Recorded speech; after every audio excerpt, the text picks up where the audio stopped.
Black women, you seriously have to stop going on these reality shows expecting success. Good morning, good afternoon, good evening. How y'all doing? All right, we're back, and we're back talking about Married at First Sight. This is season 19, and now we're on Peacock. So just a few things that are new. They eliminated a lot of the fluff, so we don't even get to, see them drawing it out. We don't see the bridal showers or bachelorette parties. We don't see any of that. We meet the couples and then we get straight to the weddings, which kudos to whoever made that decision, because we didn't need all of that. So we get right into it, and that's what we are fixing to do right now. And when I was watching this from the top, I was like, oh, so the girls and guys, like, how the girls usually meet each other and the guys usually meet each other. I thought they skipped that part, but we found out later in the episode that they do meet each other. They just didn't show it on camera. I took a lot of notes, so if you see me looking down, that's why. So our first couple is Jalen and Josh. Jalen is 27 and Josh is 31. We see their wedding, and Josh is a really emotional person. I think he likes her. And we'll see it later on in the other episodes. We'll talk more about the things that are going on between them, but they really seem to make a cute looking couple. Jalen, we found out during the reception, is part of the mother-daughter duo for this season. So this is the first in Married at First Sight history that a mother and daughter are on at the same time. I was like, what? Overall, Jalen and Josh seems like a good couple paired together, but I'm still not sure about whether they're going to make it or not, because to me, it's something about Josh that is an underlying something in my shanana. It's like, So I'm going to have to get a little bit more data on them. But for right now, I'm rating them a not sure. Our second couple is Brittany and Will. Brittany is 29 and Will is 30. My immediate thought based on meeting Will and then seeing Brittany was like, no. And it's still no. My final rating for them, spoiler alert, is hell no. But I was like, does Will even like black women? Has he ever dated black women before? He just gives me he don't really like black women. And I just, they have that vibe. So that was my first initial thought. And I was like, oh gosh, they are setting Brittany up. And Brittany she's a sweetheart. Based off of what we just see in this first episode, my thought was, is he going to be able to open up to her? Is he going to be the leader, the, more assertive personality like someone like Brittany needs? It's like, women like her identify, we're tired of leading. We're tired of making all the decisions. We have decision fatigue, and we need someone to step up and, have a soft place for us to land. Allow us to be soft. Allow us to be aloof, not have to lead everything, even simple things like conversation, like which we'll see later on in later episodes. But I was like, and when she was walking down the aisle, he didn't have a big enough reaction for me. I'm like, already, and she's definitely more talkative. And going back to when he was in the room with his friends, I was like, are these his real friends, or is he behaving a different way on camera? Because they were acting like they were not used to him using big words, and they didn't know what the hell he was talking about. So they was like, when did you start saying this word? So I'm like, what is happening? Are these your real friends, or are you being fake for this camera? Which one is it? Because something ain't adding up here.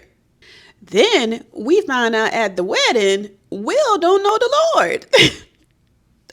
The daddy was trying so hard to connect with him, and it was giving that Will was not raised.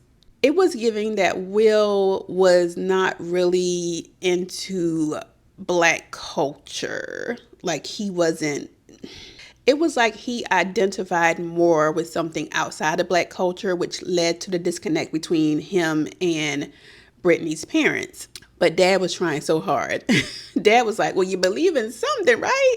So at the end of episode 1, we have 2 couples married. So again, my rating for Josh and Jalen is not sure. My rating for Brittany and Will is a hell no. All right, let's go into episode 2. All right, so in episode 2, we meet Derek and Megan. Megan is 38, and I don't have Derek's age written down here, but yeah, I know that Megan is 38. And right off the jump, first of all, Megan's mom is me. When we see her, she's like not here for this. I believe she said like her dad was sick or something, and her brother was like very private, so they weren't there, and she ended up walking herself down the aisle. But Megan's mom, first of all, I'm a Scorpio, so I'm suspicious of everybody. But even so, with the people, I am very protective, very loyal. And so when I meet people who are trying to be with my people, like my friends and stuff, I'm like very suspicious of them. And like, what are you for real? Or are you finna play in my friend's face? So Megan's mom is like giving him the stink face the entire time, and I was cracking up. But Megan said something really, I was like, she said she was lonely. And I was like, this is not a good space for you to be doing something to do married at first sight when you just doing it because you are lonely, and maybe you're getting pressure from society, from your family. Like, people have to learn how to be alone. I think so many more people will fare well if they just learned how to be alone versus just getting with someone and then foolishness and shenanigans come on. Back to Megan's mom. She looks good. Like, she really looks good. And I keep thinking, like, where do I know her from? She looks like the actress the mom who was on Orange is the New Black. And remember the daughter was pregnant in prison and they were together, like the pregnant daughter and then the mom. She looks like the mom. I don't know who that actress is. If I have time, I'll look it up and put it on the screen here. But that's who she reminds me of. Then we see Derek in his wig bros. Like, it was weird, but it was funny, all right? I thought they was about to wear those down to the wedding. I was like, don't do that. But they were just having fun where, they have this thing with the wig. So that was cute. But yeah, him and his wig bros, they were there. It was a very awkward wedding. And I'm going to give them, my rating for them lasting is no. Because I think that Megan is not going to be able to open up. I think she is not a full person that is ready to be married. I think she has this tough exterior on just to protect herself, and I don't think she's willing to be open enough right now to be in a marriage. Moving on to our fourth couple, we meet Pat and Rhonda. Rhonda is 63 and Pat is 59. Pat was married for 30 years. Rhonda has 4 kids that she raised by herself. She said that she was married, I believe, for 9 years. But dude didn't want to get a job. And she was like, girl, I'm not going to be raising 5 kids. You got to go. So she left him. She seems to have a really good relationship with her kids. Like, they seem to be, emotionally mature and just fun, loving children who were there to support their mom. So it looks like she did a really good job with her children. Rhonda is wild. Her dress isn't white. Her dress is red. She is a free spirit and she just exudes like freedom. My initial thought was that Rhonda was going to be too much for Pat. Pat says he wants someone who is, outgoing and he likes to do these things. But I think that, and ideally we say what we want and then we get it. And that's like, and we're like, nah, that's not what I was talking about. And I think that is going to be the case for this. And Pat actually, even though he's younger than Rhonda, he actually reads older than her. But I think that, I'm going to say no for them, the overall rating of them staying together on decision day. When he sees her coming down the aisle, he is very excited. She seems to be attracted to him. They're like hugging and touching and, Rhonda's being Rhonda. And then even at the reception, she has her shoes off and she's dragging him to do a dance with, and she's just frolicking across the place. Mind you, this is her first impression on his people. And like I said, Rhonda is going to be Rhonda, right? Oh, and and this was such a me thing. Like, I would forget somebody's name like this.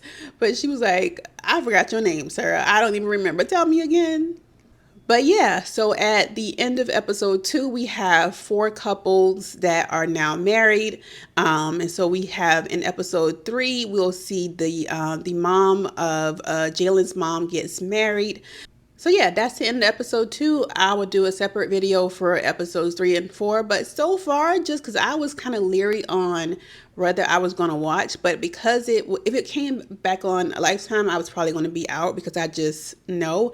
And I was thinking, oh, there's no after show now, so we don't get to see Rudy. I like the fact that we get 4 episodes at a time, and they seem to just be moving the story along a little bit faster than they typically was doing with what they were doing on Lifetime, because Lifetime was just, it was just not going to work. So I think they're going to see how well this season does on Peacock to decide whether they continue this series. And it was weird because they had like Peacock Original, and I was like, it isn't a Peacock original show. It's originally on Lifetime, but yeah. So I think they're going to see how well it does. Like they're doing it like they do Love Is Blind, same production company and everybody. Like Jesse, we like to drag Chris Colleen.